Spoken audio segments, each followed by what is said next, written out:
এর মধ্যে হাজার হাজার লোক এমনভাবে জড়ো হল যে তারা ঠেলাঠেলি করে একে অন্যের উপর পড়তে লাগল। তিনি প্রথমে তার হাওয়ারীদেরকে বললেন, ফরিসীদের খামি থেকে সাবধান হও, এটি হল তাদের ভণ্ডামি। লুকোনো কিছুই নেই যা প্রকাশ পাবে না, এবং গোপন কিছুই নেই যা জানানো হবে না।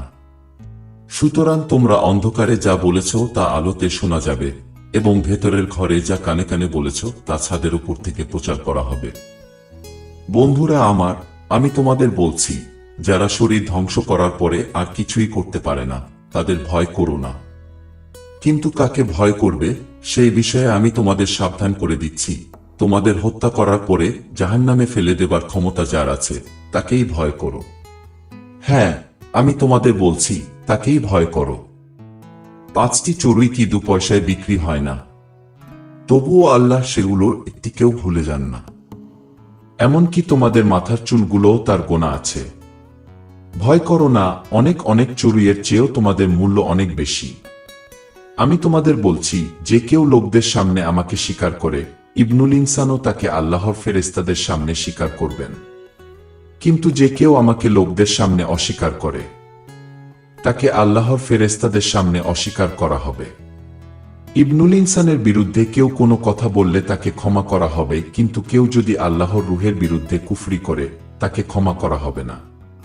তারা যখন তোমাদের সিনাগোগে এবং শাসনকর্তাদের ও ক্ষমতাশালী লোকদের সামনে নিয়ে যাবে, তখন কিভাবে নিজেদের পক্ষে কথা বলবে বা কি জবাব দেবে, সেই বিষয়ে চিন্তিত হয়ো না।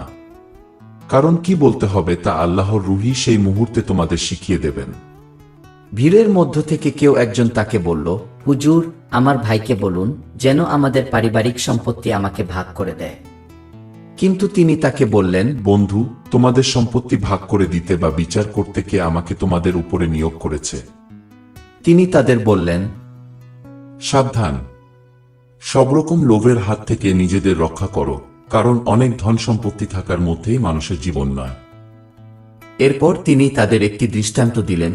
কোনো এক ধনী লোকের জমিতে অনেক ফসল হয়েছিল। সে মনে মনে চিন্তা করতে লাগলো, এত ফসল রাখার জায়গা তো আমার নেই, আমি এখন কি করব? অতঃপর সে বলল, আমি একটি কাজ করব, আমার গোলাঘরগুলো ভেঙে ফেলে বড় বড় গোলাঘর তৈরি করব, এবং আমার সমস্ত ফসল ও জিনিসপত্র সেখানে রাখব। পরে আমি নিজেকে বলবো, অনেক বছরের জন্য অনেক ভালো জিনিস জমা আছে। আরাম করো, খাওয়া দাওয়া করো, আনন্দ ফুর্তিতে দিন কাটাও। কিন্তু আল্লাহ তাকে বললেন, আরে বোকা, আজ রাতেই তোমাকে মরতে হবে। তাহলে যেসব জিনিস তুমি জমা করেছ সেগুলো কার হবে? সুতরাং যে নিজের জন্য ধন সম্পত্তি জমা করে অথচ আল্লাহর চোখে ধনী নয়, তার অবস্থা ওরকমই হবে। তিনি তার হাওয়ারীদেরকে বললেন, এজন্যই আমি তোমাদের বলছি, কি খাবে বলে জীবনের বিষয়ে কিংবা কি পড়বে বলে শরীরের বিষয়ে চিন্তা করো না। কারণ জীবনটা খাওয়া দাওয়ার চেয়ে গুরুত্বপূর্ণ, আর শরীরটা জামা কাপড়ের চেয়ে গুরুত্বপূর্ণ। কাকগুলোর দিকে চেয়ে দেখো, তারা বীজও বোনে না, ফসলও কাটে না, তাদের গুদাম বা গোলাঘরও নেই, তবুও আল্লাহ তাদের খাইয়ে থাকেন। তোমরা তো পাখিদের চেয়ে আরো কত না বেশি মূল্যবান।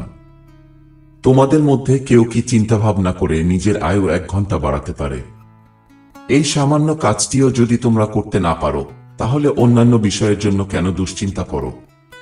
ভেবে দেখো, ফুল কেমন করে বেড়ে ওঠে, তারা পরিশ্রম করে না, সুতোও কাটে না। তবুও আমি তোমাদের বলছি, বাদশাহ সুলাইমান এত জাঁকজমকের মধ্যে থেকেও এগুলোর একটির মতো নিজেকে সাজাতে পারেননি। মাঠে যে ফুল আজ আছে আর কাল চুলোয় ফেলে দেওয়া হবে, আল্লাহ তা যখন এভাবে সাজান, তখন হে অল্প বিশ্বাসীরা, তিনি যে তোমাদের সাজাবেন তা কত না নিশ্চিত।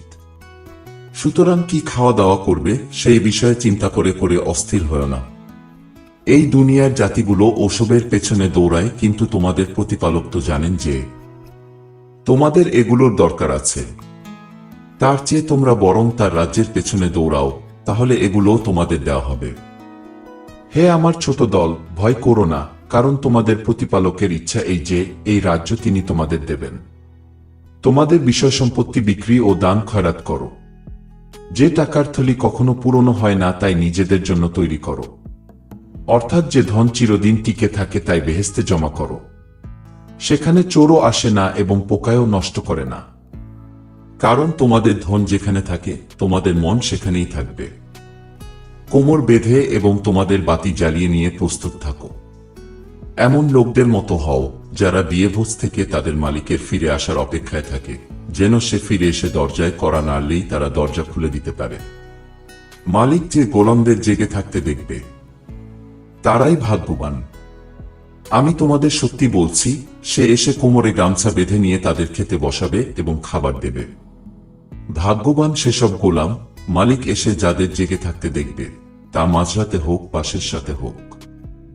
কিন্তু এই কথা জেনে রেখো, চোর কোন সময়ে আসবে তা যদি বাড়ির মালিক জানতো তাহলে জেগে থাকতো, সেই চোরকে তার ঘরের বেড়া ভেঙে ঘরে ঢুকতে দিত না।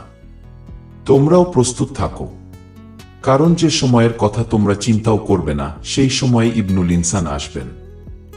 হযরত পিতর রাদিয়াল্লাহু আনহু বললেন, হুজুর, আপনি কি আমাদের উদ্দেশ্যে এই দৃষ্টান্তটি দিচ্ছেন নাকি সকলের উদ্দেশ্যে? হযরত ঈসা আলাইহিস সালাম বললেন, সেই বিশ্বস্ত ও বুদ্ধিমান ম্যানেজারকে যাকে মালিক তার গোলামদের ঠিক সময়ে খাবার ভাগ করে দেবার ভার দেবে। ভাগ্যবান সেই গোলাম যাকে তার মালিক এসে কাজের মধ্যে পাবে। আমি তোমাদের সত্যি বলছি, সে তাকে তার সমস্ত বিষয় সম্পত্তির ভার দেবে। কিন্তু সেই গোলাম যদি মনে মনে বলে, আমার মালিক আসতে দেরি করছেন, এবং সে অন্য গোলাম ও দাসীদের মারধর শুরু করে এবং খাওয়া দাওয়া করার পরে মদ খেয়ে মাতাল হয়, তাহলে যেদিন তার আসার সময়ের কথা সে চিন্তাও করবে না এবং যে সময়ের কথা সে জানেও না, সেদিন ও সেই সময়েই তার মালিক এসে হাজির হবে এবং সে তাকে কেটে টুকরো টুকরো করে অবিশ্বাসীদের মধ্যে ফেলে দেবে।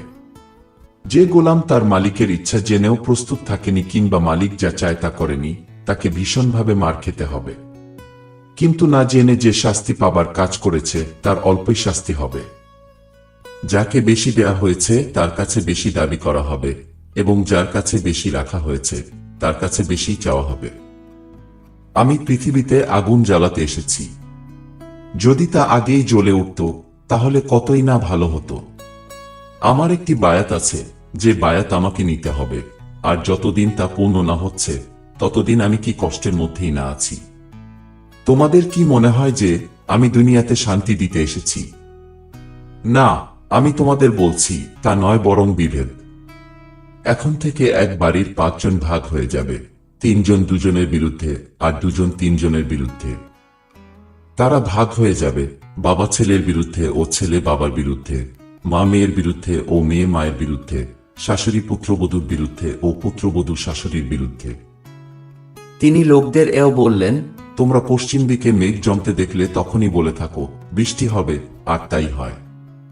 আবার দক্ষিণা বাতাস বইতে দেখলে বলো গরম পড়বে, আর তাই হয়। তোমরা ভণ্ড।